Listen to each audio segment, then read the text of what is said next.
हाँ guys, good morning. ये वाले वीडियो में हम लोग कुछ और पार्टिसिपेंट्स का क्वेरीज ले लेते हैं। ये जो वर्कशॉप क्वेरीज वाला सीरीज में बहुत डीएम्स आता रहता है, तो मैंने क्या डिसाइड किया ना, जब भी डीएम आता है मैं वो एक कॉपी में सारा वो सारी चीजें लिख लेता हूँ, so that I don't miss out on any. तो जल्दी जल्दी चलिए चालू करते हैं। तो पहले हम मिस्टर लक्षित शाह सो इनका डाउट ले लेते हैं।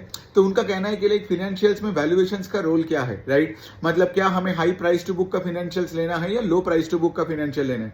देखो, सबसे पहला पॉइंट है, जब भी कोई फिनेंशियल्स प्रॉब्लम में पड़ता है या कोई भी कंपनी प्रॉब्लम में पड़ता है, ठीक है, तो उस स्टॉक से डिमांड चली जाती है और वो स्टॉक नीचे गिरता है, तो उसका प्राइस टू अर्निंग या प्राइस टू बुक सस्ता ही दिखता है। अगर मैं फिनेंशियल्स का बात करूं यहाँ पे, तो आप देखोगे रिसेंटली एक पर्टिकुलर कंपनी अच्छा कर भी रहा था इन दी हाउसिंग फाइनेंस स्पेस, जो है कि आपका पीएनबी हाउसिंग फाइनेंस, ठीक है। उसका प्राइस टू बुक 1 के ऊपर आया, फिर आई थिंक 1.5 के ऊपर के आसपास आ गया था, जब सडनली एक न्यूज आता है कि उनका जो एमडी है मिस्टर गिरीश कौश जी, वो अपने जॉब को छोड़ रहे हैं। तो इसके बाद क्या हुआ, द स्टॉक लिटरली प्लमेटेड। आपको पता है कि इंडसइंड बैंक का जो भी ये डेरिवेटिव बुक्स में जो भी घपला हुआ, जो भी इनसाइडर ने जो भी किया एंड ऑल दैट, उनका सीईओ वो जो सुमंत कटपलिया, उनको निकाला गया, ठीक है। तो उसके बाद भी आपने क्या देखा, इंडसइंड बैंक का स्टॉक आधा हो गया। अब क्या आप ये सारे फिनेंशियल्स में खरीदोगे बिकॉज वो प्राइस टू बुक इनका सस्ता दिख रहा है? नहीं खरीदोगे, because let me tell you one thing, financials और नॉन फिनेंशियल्स में ना there is a difference. Financials क्या होता है, सोचो, वो एक जगह से पैसा उठाता है, किसी और को पैसा देता है, बीच में वो अपना कमीशन मारता है, मतलब बीच में वो अपना जितना भी होता है, वो जिसको हम बोलते हैं ना, ये net interest margin and all that, जो कि फिनेंशियल्स का कमाई होती है। My point of view is very very simple. जब भी कोई फिनेंशियल खराब हो जाता है, उसके बाद उसका कॉस्ट ऑफ बोरोइंग और बढ़ जाती है। मतलब दूसरे कंपनीज या दूसरे इंस्टीट्यूट जो इनको पैसा देते थे, ठीक है, वो पैसा देने से उनको मतलब कतराएगा, और अगर देगा भी तो हायर कॉस्ट में देगा। And on the other hand, since you have fucked it up, तो घर क्लीन करने में और टाइम लग जाता है। तो जनरली मैंने एक चीज देखो, मैं कोई जनरलाइज नहीं कर रहा हूं, लेकिन मैं एक चीज बता रहा हूं कि आपने देखा इतने सालों से येस बैंक का स्टॉक नहीं चला है ना, इतना गिर गया, वही के वही बैठा है, वही मतलब अभी देखो येस बैंक बंद नहीं होगा, सम्मान कैपिटल बंद नहीं होगा, लेकिन अभी भी उनका बहुत सारे इश्यूज अभी भी है ना। बिजनेस में ग्रोथ नहीं ला पा रहे, तो जब तक बिजनेस में ग्रोथ नहीं आएगा, आरओई ऊपर की तरफ नहीं जाएगा, तो तब पैसा नहीं बनेगा। तो मेरा पॉइंट है कि लाइक ऐसे फिनेंशियल्स को ट्रैक कर सकते हो, लेकिन पैसा मत डालो। ये जो आपका पीएनबी हाउसिंग का बात किया, ठीक है, ये जो अब सीईओ चला गया, तो कुछ लोगों को ये लगता है कि मौका मिला। ये कहां से मौका होता है? कोई फिनेंशियल का अगर लेट से सीईओ नहीं है, सोचो ना, यहां पे तुम किसी को पैसा देने का धंधा है, और अगर उस पैसा देने का धंधे में कोई सीईओ नहीं है, तो फिर तुम मतलब तुम कर क्या रहे हो भाई? सो द पॉइंट इज, ये उनका प्रॉब्लम होता है कि जिनको लगता है कि लाइक सस्ता खरीदने में ही पैसा बनता है, और वही जाके सबसे ज्यादा गंदा फंसता है मार्केट में।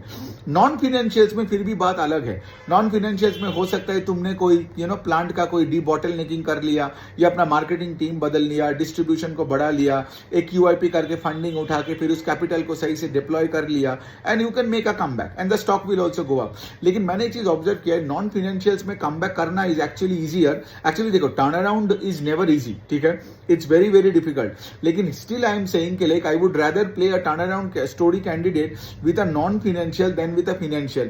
इसीलिए आप देखते हो कि मेरे, अगर आपने पोर्टफोलियो एनालिसिस का वर्कशॉप लिया, तो आप देखते हो कि लाइक मेरे पास में वो सम्मान कैपिटल और येस बैंक भी नहीं है। So the only point is कि like I would rather want Sammaan Capital to improve, show growth, stock बढ़े ना, स्टॉक आराम से यहाँ से 2x भी हो जाए, फिर मैं जाके घुस सकता हूँ।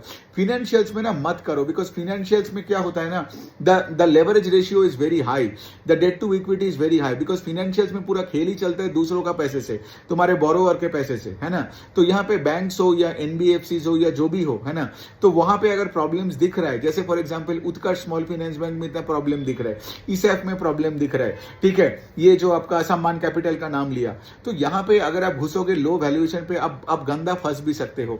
सो मेरा सजेशन यही है लक्षित जी आपको, कि इनको ट्रैक करो, और अगर थोड़ा सा हाई प्राइस टू बुक में भी लेना है तो लो, बाद में जाके लो, और तब भी पैसा बनेगा। But on the other and, अगर आप हाई प्राइस टू बुक का फिनेंशियल्स को देखोगे, जैसे फॉर एग्जांपल ये होम फर्स्ट फाइनेंस हो गया, फिर आपका इंडिया शेल्टर, फिर आपका एप्टास देखोगे, मतलब ये जो अफोर्डेबल हाउसिंग का है, इवन अगर आप देखोगे ऑन दी अदर साइड, मतलब से फॉर एग्जांपल अगर आप बजाज फाइनेंस को देखोगे, चोला फाइनेंस को देखोगे, इनका भी प्राइस टू बुक हाई है। क्यों?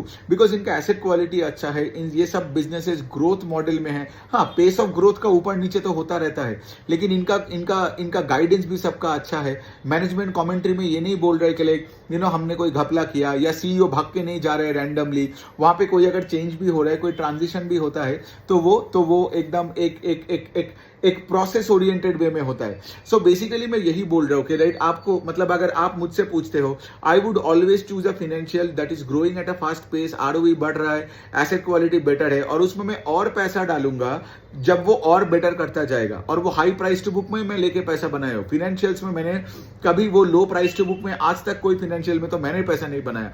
मैं हमेशा हाई प्राइस टू बुक में लेके और उसमें पैसा बनाया, बिकॉज वो दैट बुक जो है ना, that book grows at a very very fast pace, right? So the price also get adjusted and I keep buying on the way up. तो मेरे पोर्टफोलियो में जो भी फाइनेंशियल्स है, I keep buying them on the way up. और यही लोगों का बहुत प्रॉब्लम्स होता है, उनको समझ नहीं आता है। सो आई गेस लक्षित जी, आपको समझ में आ रहा है मैं आपको क्या बोल रहा हूं कि जब फाइनेंशियल्स में प्रॉब्लम आएगा उसको ट्रैक करो, लेकिन उसके इंप्रूवमेंट अगर आपको ऑन पेपर नहीं दिखता है ना, पैसा मत डालो। सो ये हो गई बात। अब हम दूसरा सवाल लेते हैं, संजय जी का लेते हैं। आई थिंक संजय इंगोले है इनका नाम। तो इनका तो बहुत सारे सवाल थे, लेकिन मैंने उनका कुछ सवाल को मतलब कॉन्साइज करके यहाँ पे लिखा है। पहला बात तो ये कि सर जी का कहना है कि लाइक, संजय जी का जो कहना है कि लाइक कि मेरा जो सैलरी है, I think is an IT professional and he is like, मैं 50 से 80 हजार के आसपास का एसआईपी कर सकता हूँ, तो मैं अपने एलोकेशन कैसे। By the way Sanjay ji equity research में आए हैं, वो अपने कंपनीज को ट्रैक कर रहे हैं, लेकिन उनका सवाल वही है कि लाइक, ये जो मैं एसआईपी करूंगा हर महीने, ये जो मैं कौन से स्टॉक्स में करूंगा, मतलब ऑफकोर्स जो वो पढ़ रहे हैं उसमें तो वो पैसे डाल ही रहे, जिसका पीपीटी कौन कॉल पढ़ रहा है, ट्रैक कर रहा है एंड एवरीथिंग। लेकिन उनका कहना है कि लिए कैसे करे, एलोकेशन को कैसे रखे, कैश रखे कि नहीं। देखो संजय जी, एक बात तो है, अगर आपको कोई एक मौका खुद से मिलता है, ठीक है, तो उस मौके में पैसा अगर आप नहीं डाल रहे हो, मतलब आपके कन्विक्शन ही नहीं है, ठीक है, मतलब आपके रिसर्च में आपका ही कोई अगर बिलीफ नहीं है, मतलब आप आपका ही नहीं सुनते हो, तो अगर आप अपना खुद का नहीं सुनते हो तो फिर क्या फर्क पड़ता है, राइट? तो फिर तो आपका वैसे भी पोर्टफोलियो नहीं बनने वाला, फिर आप दूसरों का ही सुनोगे, तो फिर खुद क्या रिसर्च कर रहे हो। मेरा पॉइंट है कि लाइक, अगर आप 50,000 भी हो या 80,000 हो या 8 लाख हो, अगर आपके पास there are certain opportunities in the portfolio, तो आपको तो पैसा डिप्लॉय करके रखना चाहिए ना, मतलब मार्केट के बाहर। Of course that can be like, अगर तुम्हारे लेट से फैमिली में कोई ट्रिप आने वाला है इन द नेक्स्ट 1 मंथ, या लेट से कोई मेडिकल इमरजेंसी, आपको पता है कि आपको ये कोई ऑपरेशन है फैमिली में किसी का, तब मार्केट में मत डालो, ठीक है। मार्केट में अगर आप डाल रहे हो तो मतलब से, मतलब आपको, मतलब यहाँ पे आई एम एज्यूमिंग के लिए आपको वो पैसा जरूरत नहीं है फॉर द नेक्स्ट 2-3 ईयर्स, ठीक है। तो मैं उस एंगल से बात कर रहा हूँ। तो वहां से भी अगर आप देखोगे कि लाइक, यहाँ पे if you are you found a great opportunity और आपका कॉन कॉल पढ़ के अच्छा लगा, फिर भी आप कैश रख रहे हो बाहर, मतलब you lack confidence then, right? मतलब यहाँ पे आपका डिसीजन मेकिंग को ठीक करना पड़ेगा। तो रिसर्च स्किल्स के साथ यहाँ पे थोड़ा करेज भी चाहिए होता है ना। जो लोग बात करते हैं ना ऐसे कि मेरे को कैश रखना है and all that, they just lack courage in life. वो हमेशा डरे हुए घूमते रहते हैं। उनको हमेशा लगता है बॉस भी उनको नौकरी से निकाल देगा, उनको ऐसा लगता है रास्ते में भी कोई उनसे बात किया, मतलब वो बात किया तो कोई उसको पेल देगा, और मार्केट में भी उनको लगता है कि like since they lack so much confidence, उनको लगता है कि लाइक मैं पैसा यहाँ पे डालूंगा तो मेरा तो डिसीजन गलत ही होगा, तो मैं भाई दूसरों का सुन के ही पैसा डालता हूँ या फिर दूसरों को पैसा दे देता हूँ मैनेज करने के लिए। सो ये हो गया एक बात। सो मेरे लिए तो कैपिटल रखना के कोई सेंस ही नहीं बनता है, मतलब cash to me is bullshit, ठीक है। Unless and until I need the cash for any daily expenses और some other thing in the near future, cash में क्यों रखो अपने पास? My money should always be deployed and my money should be making money, वरना money has no role in my life अगर वो savings account में पड़ा है तो ये हो गया। फिर संजय जी का दूसरा सवाल था, उनका बहुत सारे सवाल था बाय द वे। दूसरा सवाल था कि लाइक, अगर तुमको 3 पैरामीटर चुनना है एक पर्टिकुलर कंपनी को एनालिसिस करने में, तो वो क्या है? तो मैं पहले एक चीज देखता हूं कि लाइक, कंपनी का पेस ऑफ सेल्स ग्रोथ क्या हुआ है, क्या वो घटा, क्या वो बढ़ा, ठीक है। मतलब अगर वो पहले कंपनी लेट से फॉर एग्जांपल 20% से ग्रो कर रहा था और लेट से अभी वो 10% से ग्रो करने लगा, मतलब क्या, उसका पेस ऑफ सेल्स ग्रोथ घट गया, यही आपका पहले इंडिकेशन है कि कुछ तो प्रॉब्लम है, ठीक है। कुछ तो प्रॉब्लम है, मतलब यहाँ पे डिमांड सिनेरियो में इशू है, क्या उनका जो नया जो प्रोडक्ट्स लॉन्च हो रहा है वो मार्केट में एक्सेप्ट नहीं हो रहा है, या नया जो ब्रांचेस खोल रहे हैं वो भी, उसमें भी लोग नहीं जा रहे। तो if the pace of sales growth goes down, या फिर आपका बेस इतना बड़ा बन रहा है कि आप उस रेट से ग्रो नहीं कर पाओगे। So first look at the change in pace of sales growth कोई भी कंपनी का। तो जिस हिस्टोरिकली मतलब नियर द पास्ट, मतलब अगर आप पिछले 2-3 क्वार्टर में भी देखोगे, अगर लेट से कोई कंपनी 5% से ग्रो कर रहा था इन द लास्ट 2-3 क्वार्टर्स, अब सडनली वो 20% से ग्रो करने लगा, आप देखोगे उसका स्टॉक में डिमांड आने लग जाएगा। तो ये हो गया पहला पैरामीटर।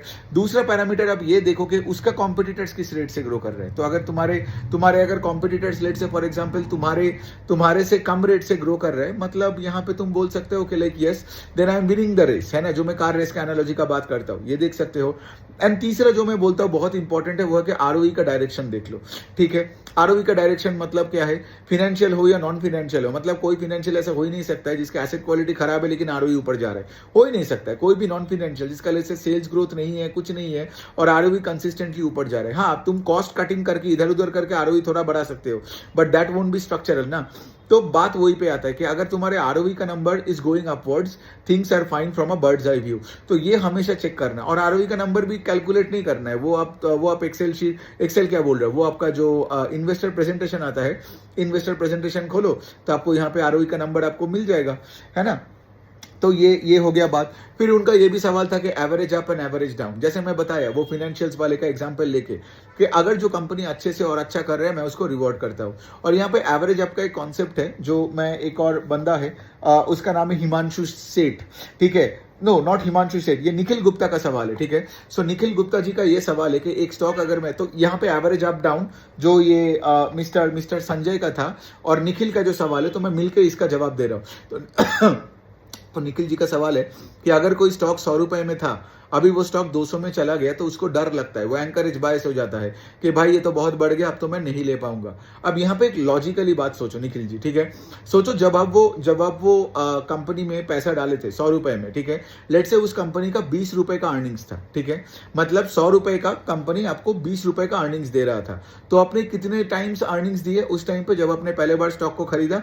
5 गुना टाइम्स दिया, करेक्ट। लेकिन सोचो फॉर एग्जाम्पल उसका जो 20 रुपए का अर्निंग्स था, लेट से वो 20 रुपए से वो 60 रुपए हो गया अर्निंग्स अगले साल, और स्टॉक लेट से 200 हो गया। तो यहाँ पे जब आप 200 में खरीद रहे हो, सो अल्टीमेटली आप 200 दे रहे हो कितने रुपए अर्निंग्स के लिए? 60 रुपए के लिए। सो 200/60 करोगे, you are actually paying 3 to 3.5 times earnings now. So effectively क्या हुआ, सिंस द बिजनेस का पेस ऑफ अर्निंग्स ग्रोथ बढ़ गया, है ना।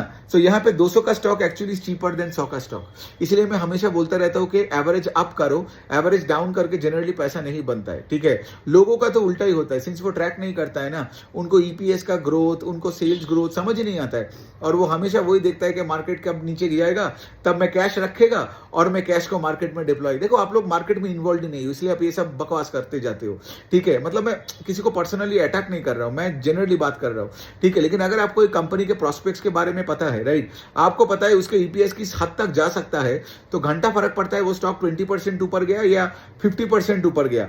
मैं तो ऊपर खरीदता रहता हूं, और मेरे जो स्टॉक्स है मेरे पोर्टफोलियो में, राइट, इनका स्कोप बहुत अच्छा है, इनका गाइडेंस कितना बढ़िया है। सो बेसिकली अगर मैं वही देखता हूं ना कि 1 साल 2 साल 3 साल का जो अर्निंग्स बन सकता है, उसके कंपैरिजन में आज के मार्केट कैप में कंपनी का पी बहुत कम दिखता है, लेकिन स्क्रीनर में क्या होता है, हिस्टोरिकल अर्निंग्स में पी दिखाता है, और यही प्रॉब्लम बन जाता है। So very which I guess आपको समझ में आया कि एवरेज आप क्यों करनी है। एवरेज डाउन वाला मेंटालिटी वही है कि आप सिर्फ खर्चा बचा रहे हो मेंटालिटी, और वही मेंटालिटी की वजह से ना आपका ये मल्टीबैगर्स छूट जाता है। क्योंकि जो स्टॉक्स जैसे फॉर एग्जांपल कोविड के बाद अगर आप टाटा एलेक्सी देखोगे 10x 12x के आसपास हो गया, आपने ट्रेंड का स्टॉक देखा, आपने V2 रिटेल का स्टॉक देखा, आपने कल्याण ज्वेलर्स का स्टॉक देखा। The point that I am actually trying to say इसके कोई भी स्टॉक आप देख लो, आप फोर्स मोटर्स का देख लो, how would you have made money, मतलब बिग मनी, अगर आपने ऊपर नहीं खरीदता तो आपका इनिशियल जो प्राइस जो आपने खरीदा, फिर अगर स्टॉक 5 गुना भी होता है, then you might go and shout on Twitter के मेरा तो भाई 400% का गेन है। लेकिन तुमने पैसा कितना बनाया? पैसा ज्यादा नहीं बनाया, तुमको तुम्हारा परसेंटेज गेन कम दिखे तो चलेगा, because you are buying on the way up, लेकिन तुमको तो भारी पैसा बनाना है ना, वरना तुम्हारा लाइफस्टाइल कैसे बेटर होगा, वरना तुम्हारा फाइनेंशियल फ्रीडम, ये जो लोग सपने देखते हैं ना 40 के बाद में रिटायर कर जाएगा एंड ऑल दैट, कैसे होगा when you don't make big money in stocks. So ये हो गया एक बात। फिर दूसरा इसका रिलेटेड एक और सवाल है, इंद्रजीत का, ठीक है। इंद्रजीत का कहना है कि स्टॉक का 100 का पी हो गया, ठीक है, अब उसको कैसे ले एंड ऑल दैट। लेकिन वही वाला पॉइंट है ना, तुमने देखो तुमने 100 का पी देख लिया, मैं तुमको बता रहा हूं अगर उस कंपनी का ईपीएस का ग्रोथ भी 100% है देन तो कोई प्रॉब्लम नहीं है ना। क्योंकि अगर तुम्हारा वो कंपनी जिसका पी आज 100 है लेकिन तुम्हारा ईपीएस लेट से डबल होता है, सो एक साल आगे जाके अगर देखोगे, मतलब आगे का एक साल के ईपीएस के ग्रोथ में तुम्हारा पी तो 50 है ना, 100 का तो नहीं हुआ। बिकॉज आज तो तुम उस स्टॉक को खरीद रहे हो जिसका अर्निंग्स डबल होने वाला है, समझ में आ रहा है, based on the management guidance, based on what ever the company is doing and what ever the management is telling you. ये मेरा गाइडेंस नहीं है, मैं कोई ऋषि मुनि नहीं हूं। सो बेसिकली वही वाला पॉइंट है। तो आज अगर आप खरीद रहे हो एक स्टॉक को, आप पीछे के अर्निंग्स पे या करंट अर्निंग्स पे क्यों कैलकुलेट कर रहे हो 100 का पी, आपको एक साल का अर्निंग्स पे देखना है। और दूसरे साइड ये भी तो पॉइंट है ना, जो कंपनीज बहुत छोटे होते हैं ना, उनका हमेशा क्या होता है, छोटे कंपनीज में बेस काम होता है, तो ईपीएस का ग्रोथ कैन बी मैसिव, इसीलिए उसका पी इतना हाई दिखता है। बिकॉज मार्केट में क्या होता है, लोग आके स्टॉक को मतलब जकड़ के लेके बैठ जाते हैं, और बेसिकली क्या है, वो प्रोस्पेक्ट में खेलता है ना। बिकॉज कोई भी मार्केट में पास्ट गेन्स पे पैसा नहीं बनाया है, मार्केट में सब आते हैं फ्यूचर गेन्स एंड प्रोस्पेक्ट्स पे पैसा बनाते हैं। इसीलिए तो हमें फ्यूचर एग्जीक्यूशन देखना पड़ता है और उसी अनुसार अपने पोजीशन का बिल्डिंग या कटिंग करना पड़ता है। बिकॉज अगर एग्जीक्यूशन तुम्हारे प्रोस्पेक्ट्स के अनुसार नहीं हुआ, यहां पे मैं बात कर रहा हूं मैनेजमेंट गाइडेंस का, देन मैं स्टॉक्स को काटता हूं, ठीक है। वरना दूसरे साइड में क्या है, मुझे और ऐड करना पड़ता है। सो द पॉइंट इज कि मेरे कोई स्टॉक अगर जिसका छोटे मार्केट कैप है and the P is very very high, ठीक है, so I am okay with that, मेरे को कोई प्रॉब्लम नहीं है उसको ऐड करने का, and I want to reward performance, ठीक है। मैं क्या करूं, वहां पे जाके मैं वो खरीदूं जो ये इंडसइंड बैंक खरीद के बैठ जाओ जस्ट बिकॉज उसका सस्ता दिख रहा है, या फिर मैं जाके वो पीएनबी हाउसिंग फाइनेंस खरीद लूं जिसका साला सीईओ नहीं है, इंडसइंड बैंक का सीईओ नहीं है, और वो सब खरीद लूं मैं, तो यही प्रॉब्लम होता है। I would rather want to buy a company जो बहुत हाई रेट से ग्रो कर रहा है, जिसका पी भी हाई दिखता है। क्यों हाई दिखता है, बिकॉज उसका पी का जो ई है, ई का potential is very very high, है ना। तो यही है game. Then I would rather buy this than say for example जिसका ई का कोई पोटेंशियल ही नहीं है ग्रोथ का, अर्निंग्स उल्टा नीचे जा रहा है, सेल्स उल्टा नीचे जा रहे हैं, कंपनी लूजिंग मार्केट शेयर, तो मैं उस कंपनी में क्यों जाऊं। सो बात फिर यहीं पे आता है। तो ये मैंने इंद्रजीत भाई का सवाल ले लिया। फिर अरुण गुप्ता का एक सवाल था, वो बहुत ही मतलब एक वियर्ड सवाल था। तो अरुण गुप्ता का सवाल है कि लाइक ये जो ट्रम्प टैरिफ है, ट्रम्प टैरिफ के साथ ज्वेलरी सेक्टर का क्या मतलब क्या होने वाला है। देखो यहाँ पे कोई, अब देखो यहाँ पे बहुत सारे बटरफ्लाई इफेक्ट्स हो सकता है, लेकिन मेरा पॉइंट है कि लाइक कोई सेक्टर में कोई इफेक्ट नहीं होगा। हाँ, if you are like an export oriented कोई अगर एक बिजनेस हो, ज्वेलरी सेक्टर में तो वैसे भी सब तो डोमेस्टिक ही है ना मेजोरिटी। दूसरे साइड में क्या है, यू माइट से कि लाइक हाँ कुछ ज्वेलरी कंपनीज है जो लेट से फॉर एग्जाम्पल ये जो बुलियन वगैरह गोल्ड का जो मतलब ये जो रॉ मटेरियल गोल्ड होता है ना, तो वो लाने के लिए बाहर से लाते हैं, वो थोड़ा 19-20 का इफेक्ट हो सकता है। लेकिन देखो अल्टीमेटली इनका सारे बिजनेस डोमेस्टिक फेसिंग ही है, ठीक है। इनका सारे बिजनेस में एक्सपोर्ट कितना ही है, मतलब यहाँ पे आप बोल सकते हो ये जो कल्याण और टाइटन ने अभी यूएस में कुछ दुकानें खोला है ऑल, बट कितनी ही दुकानें खोला है, ज्यादा तो कुछ है नहीं। So the point that I am actually trying to say is के लाइक ये ट्रम्प के टैरिफ को अपने दिमाग में इतना बड़ा एक इशू मत बनाओ, ठीक है। और ऑलरेडी ये हो गया ना, 25% का टैरिफ लगाया था, अभी 50%, आगे जाके जो भी हो जाए। I mean the thing is के लाइक ये सब में से आज से 6 महीने बाद कोई इसके बारे में बात भी नहीं करेगा। लेकिन वही है ना, जब भी कोई बात आता है, जब वो जो पठानकोट इंडिया पाकिस्तान का जो लड़ाई चालू हो गया, बीच में देखो उसमें मार्केट का क्रैश, मतलब क्रैश नहीं बट वही मार्केट में करेक्शन आया। फिर मुझे याद है जिस दिन बीजेपी को वो मेजोरिटी नहीं मिल रहा था, ठीक है, मार्केट तो उस दिन तो एकदम ही मतलब उस दिन एकदम बोल सकते हो कि क्रैश टाइप हो गया था, ठीक है। मैं देख रहा हूँ कि मेरे स्टॉक्स 18-20% से गिरा पड़ा है। So but then it recovered, right, मतलब अभी कोई उसका बात ही नहीं करता है and all that. So the thing is these are the kind of things जो मैक्रो हेडलाइंस ज्यादा देते हैं।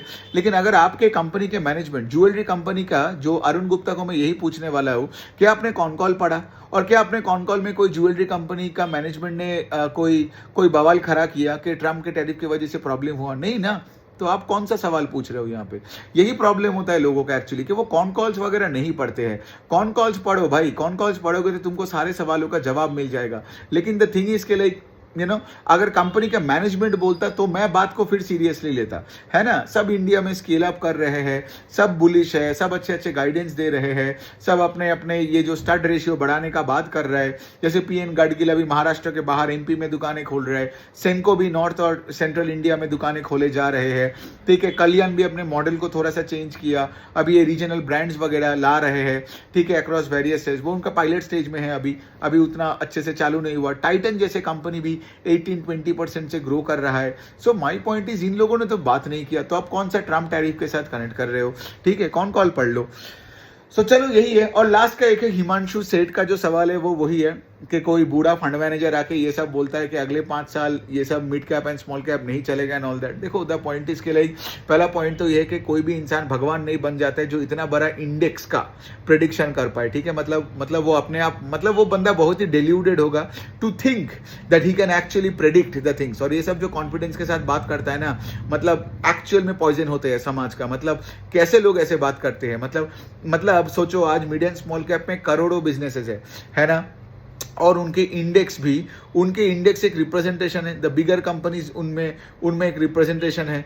तो वो कितने सारे पैरामीटर्स हो सकता है, आगे जाके एक वॉर लग सकता है, कोविड जैसा कुछ हो सकता है, एस्टेरॉयड आ सकता है, अर्थक्वेक हो सकता है, क्या होगा दुनिया में किसी को नहीं पता। और ये बंदा बैठ के बता रहे, तो बिकॉज इन्होंने क्या किया, एक फंड मैनेजर का नाम लेके, मैं उनका नाम नहीं लूंगा, ठीक है। सो बेसिकली ये जो हिमांशु सेठ है, तो उन्होंने ही वही बताया। Even he was also a bit फ्लामक्स के लाइक, भाई लोग ऐसे कैसे बात कर लेते हैं। द पॉइंट इसके लिए लोग ऐसे बातें करेगा। सो द ओनली सोल्यूशन इसके लाइक मीडिया चैनल्स देखना थोड़ा बंद करो, कंपनीज को ज़्यादा ट्रैक करो, बिकॉज यहाँ पे कोई किसी के पास कोई वेपन नहीं है। क्या होता है ना, लोग ये टीवी में आ जाते हैं और आप सबको लगता है टीवी में आके कुछ भी लोग बकर काटेगा तो वो तो गॉड बन जाता है। अरे टीवी में मैं आपको बता रहा हूँ, ये लोग सब ये पैसा खिला के, मीडिया वालों को पैसा खिला के इंटरव्यू स्लॉट्स लेते हैं। सो मेरा पॉइंट है वही है कि लाइक आपको तो अंदर कॉन्फ्लिक्ट ऑफ इंटरेस्ट पता नहीं, कौन किसको पैसा खिला रहा है, कौन ये रिपोर्ट्स में बाई सेल किससे पहले क्या कर रहा है। तो यही वाला पॉइंट है, इसलिए तो आपको खुद जिम्मेदारी उठाना पड़ेगा अपने पैसों का। इन जैसे लोगों के ऊपर छोड़ोगे ना, बिकॉज देखो, कोई आके यहाँ पर सुपरस्टार स्टेटस दिखाएगा, वो उनको, मतलब देखो, आपको लगेगा कि लाइक भाई ये तो 5,000 करोड़ AUM मैनेज कर रहा है, 15,000 करोड़ AUM मैनेज कर रहे हैं, उसके साथ कोई कनेक्शन नहीं है, इसलिए कोई कनेक्शन नहीं है। तो ये लोग क्या करते हैं, AUM का मार्केटिंग करते हैं और ये सब दिखा के और AUM लेते हैं। बिकॉज तुम अगर टीवी में आओगे, लोगों को लगेगा भाई तुम तो बहुत बड़ा एक्सपर्ट हो। और एक्सपर्ट होने का एक बहुत अच्छा नतीजा क्या होता है कि like you go and basically tell the world and you predict with confidence, ठीक है। लेकिन तुम काहे का प्रेडिक्ट कर रहे हो, तुम इंडेक्स का प्रेडिक्शन कर रहे हो। और एक और पॉइंट है, ये जो इंडेक्स का प्रेडिक्ट करने वाले लोग हैं, मेरा प्रॉब्लम क्या होता है कि जो ये नौजवान है जिनको जो सीखने आते हैं, अगर उनको कानों में ये घुसेट दिया कि भाई निफ्टी और सेंसेक्स नहीं चलेगा, तो वो निफ्टी और सेंसेक्स के स्टॉक्स को पढ़ना भी बंद कर देता है। यही तो मेन प्रॉब्लम होता है, क्योंकि आज जब तुम बोलोगे ना मिड एंड स्मॉल कैप में, there are so many mid and small caps जो गंदा पैसा बनाएगा अगले 5 साल, शायद इंडेक्स उतना नहीं करेगा, इंडेक्स वैसे भी कितना ही करता है, ठीक है। तो द पॉइंट इज, लेकिन क्या होगा, सिंस आपने टीवी में आके मुंह फाड़ के बता दिया कि इंडेक्स में कुछ नहीं होने वाला है, स्मॉल कैप इंडेक्स में अगले 5 साल ओवर वैल्यूड, अंडर वैल्यूड, ये सब बकवास कर लिया, तो बहुत लोग क्या करेगा, वो mid and small cap stocks को अवॉइड करेगा। तो जो अच्छे mid and small cap stocks है, जिनमें एक्चुअली पैसा आ रहा है उनके स्टॉक्स में, जो मार्केट शेयर कैप्चर कर रहा है, ROE बढ़ रहा है, growing sales at a faster pace, ठीक है, देन इट्स पीयर्स, तो वो तो उस कंपनी को पढ़ेगा देखेगा भी नहीं। एंड गोइंग फॉरवर्ड उसको सिर्फ उसके बारे में सुनाई देगा कि लाइक अरे वाह, ये कंपनी 3 साल में 10 गुना हो गया, 25 गुना हो गया, राइट। लेकिन आपने तो खेला ही नहीं, बिकॉज आपके कानों में कोई बूढ़ा फंड मैनेजर आके टीवी में कोई जेनेरिक बुलशिट करके निकल गया कि पूरा mid and small cap over valued है और पैसा नहीं बनेगा। ये जनरलाइजेशन के चक्कर में पता है क्या होता है ना, कि जो लोग इग्नोरेंट होते हैं वही तो कम करते हैं। आप देखोगे, अगर आप कंटेंट क्रिएटर्स को देखते हो जो जनरलाइज बकचोदी करते हैं, ठीक है, ये सब जो mid cap, large cap, Sensex, politics, मतलब क्या, वो पढ़ते लिखते कम है और वो ऐसे न्यूज़ आर्टिकल पढ़ता है और फिर आ जाता है यहाँ पे मुंह फाड़ के अपना एंगेजमेंट बढ़ाने के लिए। लेकिन जो लोग सही में काम कर रहे हैं ना, वो कंपनीज के बारे में बात करेगा ना, वो बिजनेसेस को ट्रैक करेगा, वो करके आपको बोलेगा कि लाइक कौन से कंपनी में क्या हो रहा है, कौन से कंपनी में अच्छा बुरा हो रहा है। अगर ये कोई करता ना, तो मैं शायद ट्विटर में आता भी नहीं, मतलब ये ट्विटर में आके, यूट्यूब में आके मैं कंटेंट नहीं क्रिएट करता।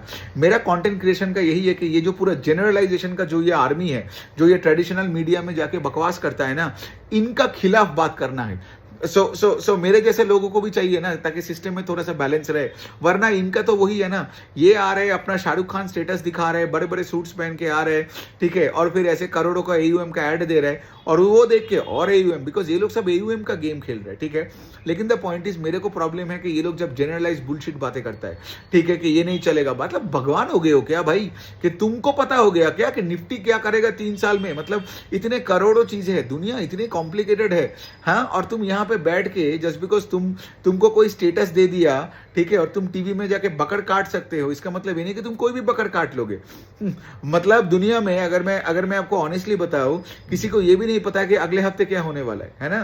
बिकॉज जब कोविड आया, ठीक है, जब ये इंडिया पाकिस्तान का लड़ाई चालू हुआ, जब कुछ भी हुआ, आपने देखा होगा out of the blue random events था ये सब, करेक्ट। सो रैंडमली कुछ भी हो सकता है एक दुनिया में, और आपने देखा होगा कहीं पे फ्लड हो रहा है, कहीं पे ज्यादा बारिश हो रहा है, ये हो रहा है, वो हो रहा है। मतलब पिछले 4-5 साल में हमने तो आई गेस 10 वॉर्स देख लिया। मिडिल ईस्ट में 3-4 वॉर देखा, रशिया यूक्रेन देखा, ठीक है, फिर उसके बाद टैरिफ वॉर चालू हो गया, ट्रंप वापस आ गया। So I mean how the fuck can you predict 5 साल बाद क्या होगा, और 5 साल में स्मॉल कैप इंडेक्स क्या करेगा? Only a deluded fool can speak on such lines. तो एनीवे आज मैं यही तक रखता हूँ। मैंने 4-5 लोगों का तो सवाल लिया, मैं ऑफ कोर्स इनका नाम भी लिख दूंगा, एंड आई गेस आपका अगर कोई फॉलो अप क्वेश्चन है तो आप इसके नीचे कमेंट सेक्शन में भी डाल सकते हो। और एंड ऑफ कोर्स आप नीचे वो रजिस्ट्रेशन डिटेल्स भी डाल दिया वर्कशॉप का, वो ले लो, क्योंकि वो वर्कशॉप ले लोगे तो तभी जाके आप ये सब प्रैक्टिकली ये काम को आप कर सकते हो, और ये सब लोगों का जनरलाइज बकवास से आप दूर रह सकते हो। तो आपका पैसा आपका जिम्मेदारी, ठीक है, उसीलिए मैं बोला। एंड दूसरे साइड में वही है कि लाइक और भी जो भी डीएम से मैं ऐसे वीडियोस बना के छोड़ता रहूंगा, तो कीप ऑन डीएमिंग मी आराम से, ठीक है। जो लोग रिकॉर्डिंग देख रहे हैं, रिकॉर्डिंग देखने के बाद भी जो भी सवाल होगा तो मुझे वही ट्विटर में डीएम कर दो, या यूट्यूब में भी कुछ कमेंट्स है, मैं उसका भी लेके एक वीडियो बनाऊंगा। लेकिन कोशिश करो ट्विटर में डीएम करने के लिए, because it's more easy to access that content जो आप भेज रहे हो। और फिर मैं वो कॉपी पेन में लिख लेता हूँ, एंड मैं वीडियोस बना के एक करके मैं छोड़ने लगूंगा। So keep them sending, and okay, and have a great day. Thank you so much.